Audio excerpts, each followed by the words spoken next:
Para eso hemos contactado a Enrique Perella, analista internacional, experto en aviación y piloto comercial. Gracias por estar con nosotros.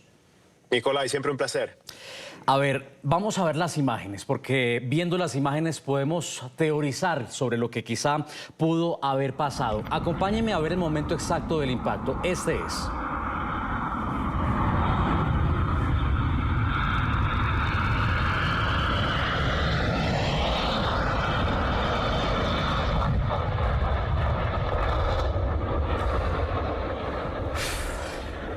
No deja de ser sobrecogedor cada vez que uno ve esas imágenes. Lo primero que vemos de esas imágenes, Enrique, es, bueno, saltan varias cosas a la vista. La primera, que aterriza de barriga, no tiene el tren de aterrizaje. La segunda es que evidentemente choca contra una estructura sólida. Aquí, bueno, una seguidilla de hechos desafortunados, pero ¿qué fue lo que causó en sí esta tragedia? Que hoy estemos hablando apenas de 2 sobrevivientes. Nicolai, sí, quisiera empezar con decir de que últimamente hemos tenido la poca fortuna, si podemos decirlo de esa manera, de poder ver en primera mano accidentes tan horribles como este y como el que ocurrió de Azerbaijan Airlines hace tan solo 3 días. Y eso obviamente hace que la gente le tenga un poquito más de miedo a volar y eso no es necesariamente lo mejor que nos puede estar ocurriendo hoy día, ya que el viaje en avión es uno de los medios de transporte más seguros y más populares hoy en día. Ahora, en cuanto a tu pregunta, ¿qué pudo haber sucedido? Preliminarmente tenemos que el avión trató de hacer un primer intento de aterrizaje en el aeropuerto y la torre de control le avisó a los pilotos de que se aproximaban aves en el cono de aproximación de la pista. Posterior a eso, los pilotos decidieron abandonar ese primer intento de aterrizaje y se fueron al aire, lo que se llama una aproximación frustrada y es una maniobra que se practica todo el tiempo en los simuladores e inclusive puede ser algo completamente normal en aeropuertos cuando hay un avión atravesado en la pista o cuando el piloto no siente que el avión está al 100% estabilizado para aterrizar. En esta ocasión se presume que, dado al ingesto de aves en uno de los motores, los pilotos decidieron descontinuar el aterrizaje e irse al aire. Lo que se pudo ver a través del sitio de tracking de vuelos Flightradar 24 es que el avión, luego de irse al aire, de inmediato hizo una vuelta en 180 grados, o como le podemos decir en la calle, cuando uno conduce un automóvil, una vuelta en U, y procedió a aterrizar directamente en la pista opuesta. ¿Qué quiere decir esto? Que en primer lugar no es algo común en ver un avión aterrizando en la dirección opuesta a la que originalmente lo intentó hacer, porque el avión normalmente tiene que aterrizar en contra del viento. Y en segundo lugar se vio a través del lamentable video que todos hemos podido observar que el avión aterrizó no solamente sin el tren de aterrizaje desplegado, sino también con los flaps y los slats, que son superficies que se encuentran en las alas del avión que ayudan al avión a aproximar y aterrizar con menor velocidad. Estas superficies de vuelo son fundamentales para tanto el despegue como el aterrizaje y en el video se puede observar de que ambas estaban retraídas, lo que causa que el avión aproxime a una velocidad muchísimo más rápida y pues obviamente requiera un poco más de espacio para poder frenar. Entonces, si sumamos que no tenía estas superficies desplegadas y no tenía el tren de aterrizaje, el avión necesita de mucho más espacio para poder detenerse. Y en este aeropuerto, lamentablemente, la pista era bastante corta y tuvimos ese desenlace tan horrible y desafortunado. Sí, lo primero que uno piensa o pensaba cuando veía las imágenes era que el avión iba demasiado rápido. Es importante subrayar que efectivamente en las imágenes se ve lo que en aviación se conoce como los flaps, que traduciéndolo podríamos decir son como los frenos de la aeronave para que reduzca la velocidad al momento de aterrizar el avión. La pista, una pista de, si no me equivoco, 2.800 metros de longitud. Sin embargo, la autoridad de transporte, el Ministerio de Transporte en Corea del Sur dijo que era una pista dentro de lo reglamentario, que era una pista que facilitaba el aterrizaje de este tipo de aviones, un Boeing 737. Pero viendo estas imágenes nuevamente que estamos rodando, genera escozor ver que al final de la pista más allá del debate de si era lo suficientemente larga o no, hay una estructura sólida. Y duele porque pues no sé usted que es piloto comercial, si es común ver que una pista esté obstaculizada al final de la misma por una estructura sólida. Creo, y viendo los análisis de la prensa internacional, que, bueno, muchos adjudican a esto la respuesta de por qué murieron tantas personas, ¿no? Porque de alguna manera se cumplieron los procedimientos para un aterrizaje de emergencia, estaba en contra el hecho de que no tenía los flaps, pero en verdad era necesario que hubieran una estructura sólida al final de la pista. ¿Es esto parte de las convenciones?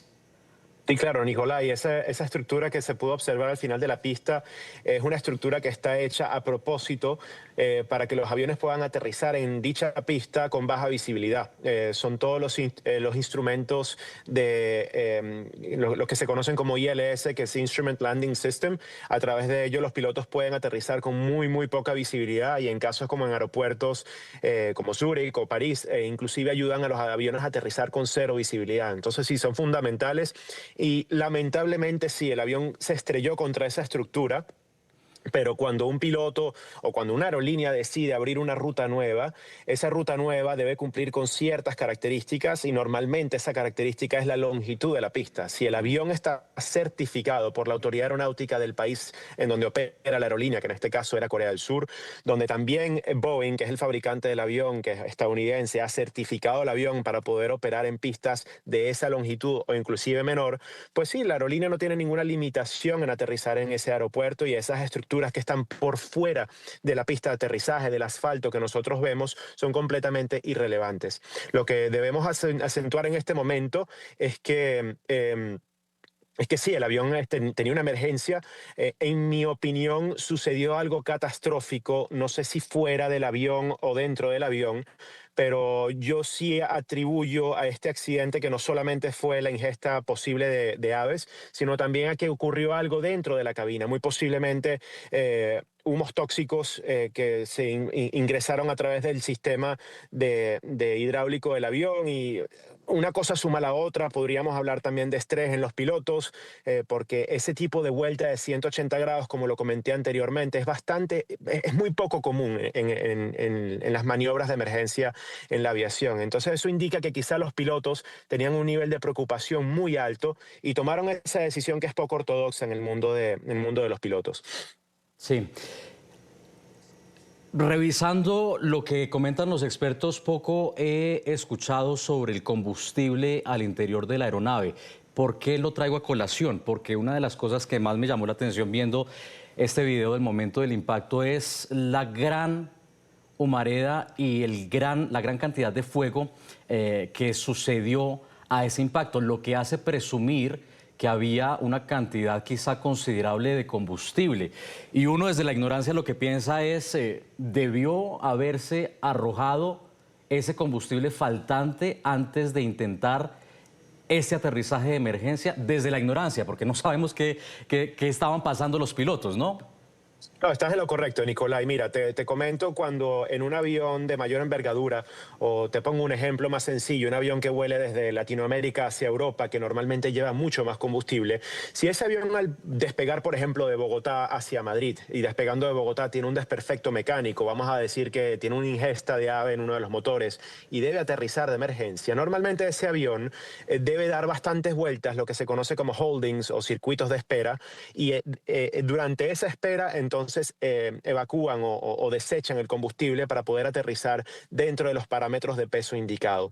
En esta ocasión de Jeju Air en Corea del Sur, bueno, ya el avión estaba regresando a su base, estaba regresando a Corea, y necesitaba tener suficiente combustible para llegar a ese destino y poder mantenerse en espera en caso de condiciones climatológicas adversas, y tener que ir a un aeropuerto alterno. Entonces la cantidad de combustible que tenía muy seguramente era la indicada para ese tipo de operación, y lamentablemente el 737-800 no tiene ese sistema de poder desechar el combustible. Deben mantenerse en el aire para poder quemarla. Entonces sí, es bastante triste haber visto ese tipo de explosiones. pero recordemos, los aviones no están diseñados para eso, los pilotos no están entrenados para eso, y esta fue una situación completamente inusual y, bueno, lamentablemente catastrófica. Una pena. Vamos a revisar algunas de las reacciones. Enrique, yo quiero que te quedes con nosotros. Quiero repasar lo que han dicho alrededor de este accidente. Por ejemplo, John Yu-jong, uno de los padres de las víctimas, habló sobre este fatal accidente. Dijo que su hija de 40 años estaba a punto de llegar a casa antes de que el avión explotara y que regresaba de Tailandia con sus amigos con quienes compartió las vacaciones de Navidad. Esto decía. Mi hija, que tiene apenas 40 años, acabó así. Es increíble. Ya casi estaba en casa, no sintió la necesidad de hacer una llamada, pensó que ya estaba llegando a casa. Cuando sacó el teléfono, el avión probablemente ya se había estrellado. El Papa Francisco también envió su mensaje de solidaridad. Otros líderes mundiales lamentaron el accidente que enluta a Corea del Sur, el más mortífero en su historia, y expresaron condolencias. Entre ellos, la presidenta de la Comisión Europea, Ursula von der Leyen, el presidente de Ucrania, Volodymyr Zelensky, y el canciller alemán, Olaf Scholz. Me rompió el corazón ver las imágenes del accidente aéreo en Muan. Mi más sentido pésame a las familias de las víctimas y a la República de Corea en su conjunto. Como socio, Europa está con ustedes en este momento de dolor. Trágica noticia del devastador accidente aéreo de Jeju en el aeropuerto internacional de Muan, en el condado de Muan, República de Corea, que se ha cobrado tantas vidas. Cada vida perdida es una tragedia inconmensurable. En nombre del pueblo ucraniano y en el mío propio expreso mis más sinceras condolencias a las familias fallecidas, al pueblo de Corea y al presidente en funciones Choi Sang-mok. Compartimos su dolor y nos unimos al pueblo coreano en estos momentos de dolor. Hemos recibido la terrible noticia de un accidente aéreo en Corea del Sur con numerosas víctimas mortales. Nuestras condolencias a las familias de los fallecidos en el accidente y deseamos una pronta recuperación a los heridos. Me entristece profundamente la noticia del trágico accidente aéreo en Corea del Sur, que se ha cobrado tantas vidas. Mi más sentido pésame a las familias de las víctimas. Israel se solidariza con Corea del Sur en estos momentos difíciles. Enrique, en esta aeronave viajaban 181 personas. En el continente americano, cuando estalló la noticia, iba a ser más o menos la medianoche según qué escala horaria. Y los primeros reportes hablaban de una primera confirmación de al menos 28 víctimas mortales. Ese número de víctimas mortales se fue ascendiendo a 140 hasta que finalmente se confirmó que eran 179 los muertos. A medida que iba brotando la información, yo veía como una luz de esperanza. Bueno, quizá hay más sobrevivientes, porque inicialmente, insisto, se había reportado 28 muertes de los 181 ocupantes que estaban dentro de la aeronave. Finalmente, prácticamente todos murieron, solamente 2 sobrevivieron, y es que las imágenes daban un anticipo de lo que sería ese registro mortal. ¿Cómo logran o cómo podrían haber logrado estas 2 personas, miembros de la tripulación, haber sobrevivido a tamaño impacto? Nicolai, es una situación catastrófica y, como te comenté anteriormente, es muy difícil para inclusive los fabricantes de los aviones prepararse para tan horrible situación. Es imposible que yo te comente cómo pudieron hacer para salvarse, sino que fueron bendecidos y van a tener que vivir con esta memoria tan fea y tan triste por el resto de sus vidas. Enrique, vamos a seguir evaluando y haciendo un repaso por lo que ha pasado en las últimas horas, porque ha sido un diciembre negro en materia de aviación. Vamos a reportar a continuación, acompáñame a hacer este recorrido sobre los accidentes que hemos conocido en las últimas horas. Otro incidente aéreo fue reportado en Qatar. 2 personas murieron al estrellarse una avioneta frente a la costa del Emirato Ras Al Khaimah, en el norte de Emiratos Árabes Unidos. La avioneta pertenece al Jazeera Air Sports Club. La Autoridad General de Aviación Civil declaró que el sector de investigación de accidentes aéreos recibió un informe sobre el incidente, indicando que los equipos de trabajo y las autoridades competentes continúan la investigación para determinar las causas del siniestro. De otro lado, una aeronave de PAL Airlines realizó un aterrizaje de emergencia en el Aeropuerto Internacional de Halifax, en Canadá, luego de una falla en el tren de aterrizaje. El avión que volaba desde St. John's se deslizó por la pista. Las alas de la aeronave hicieron contacto con la superficie de la pista, lo que desató un incendio durante la secuencia de aterrizaje. Los informes iniciales indican que no hubo víctimas entre los pasajeros ni los miembros de la tripulación. Entre tanto, por supuesto, ya lo veníamos conversando con Enrique, en Azerbaiyán continúa el duelo por las 38 víctimas mortales del accidente del vuelo de Azerbaijan Airlines. El capitán de esta aeronave, el copiloto y la azafata fueron enterrados este domingo en Bakú, la capital de Azerbaiyán. Más temprano recibieron todos los honores en un acto conmemorativo en el Callejón de Honor en el centro de la ciudad, al que asistieron el presidente de Azerbaiyán, Ilham Aliyev, y su esposa Mehriban. Este fin de semana el presidente de Rusia, Vladimir Putin, había reconocido que sistemas de defensa aérea rusos estaban combatiendo un ataque con drones, pero sin embargo no admitió la responsabilidad de Rusia en esta tragedia. Azerbaiyán, por supuesto, vive un momento de tensión con Rusia tras el accidente de este avión comercial el miércoles. El presidente Aliyev dijo que la aeronave que cayó en Kazajistán fue impactada por disparos procedentes de territorio ruso y acusó a Moscú de querer ocultar la causa de la tragedia. Ayer, como les decía, Vladimir Putin ofrecía las disculpas por la caída del avión de Azerbaiyán Airlines y sin asumir la culpa directa dijo que el sistema de defensa antiaéreo ruso estaba activo al momento del siniestro. Enrique, yo te voy a trasladar algo que yo escuchaba en la calle antes de venir a nuestras oficinas. Y efectivamente, como lo decías en la primera respuesta, ese temor por los accidentes aéreos se contagia. Escuchaba yo, por supuesto esto no tiene ningún asidero más allá de esa voz popular, que en diciembre hay muchos accidentes aéreos, y yo recuerdo precisamente el del atentado a un avión en Lockerbie, en Escocia, de la aerolínea Pan Am, por allá en los años 70, si mal no estoy.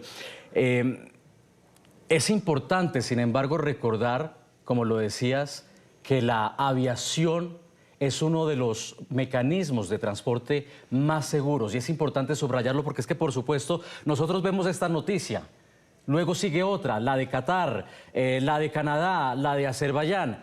Pero más allá del triste récord de muertes, los vuelos que vemos a diario son impresionantes a comparación de los accidentes que estamos viendo.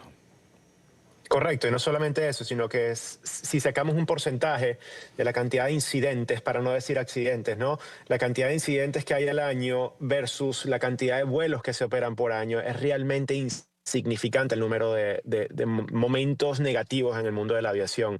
Pero luego, lamentablemente, venimos con videos como el de hoy, que no solamente para el público en general, sino para nosotros los que vivimos de la aviación, es realmente espeluznante.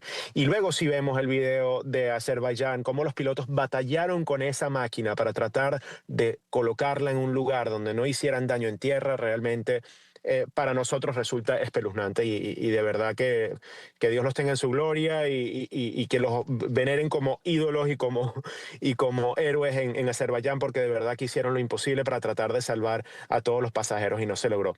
Pero sí, al final el medio de transporte más seguro siempre seguirá siendo la aviación. Y si hablamos del 737-800, pues el que se estrelló en Corea del Sur tenía tan solo 15 años de edad en operación. El piloto tenía casi 10.000 horas de vuelo, que es bastante, y sobre todo en una aerolínea de bajo costo, esas 10.000 horas cuentan mucho más que 10.000 horas de pilotos que vuelan transatlántico, porque son vuelos mucho más largos con menos aterrizajes.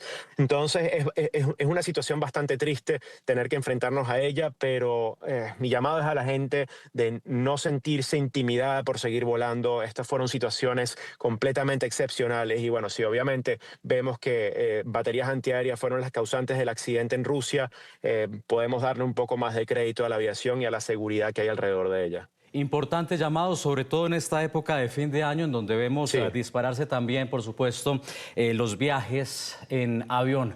Enrique Perella, analista internacional, experto en aviación y piloto comercial, gracias por haber estado con nosotros. Siempre un placer, Nicolás, y felices fiestas para todos. Igualmente.